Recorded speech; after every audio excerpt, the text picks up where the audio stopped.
anak kong panganay, salamat po Diyos sa pagpapala mo dahil inabot siya ng birthday niya uli, nakapanganakan niya ngayong araw.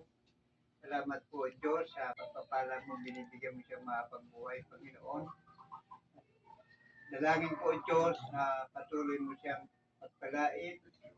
Hayaan mo pagpalain mo kanyang kaisipan, magdiwasay, mangarap ng mabubuting bagay, maglingkod sa Diyos.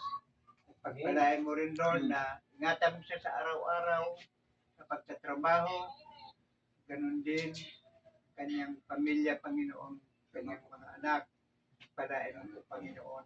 Salamat din po, Panginoon, sa mga pagkain na itong inihanda at salamat sa taong nagbigay sa buhay ni Toto, Panginoon. Salamat sa kanyang buhay. Salamat din sa nagluto.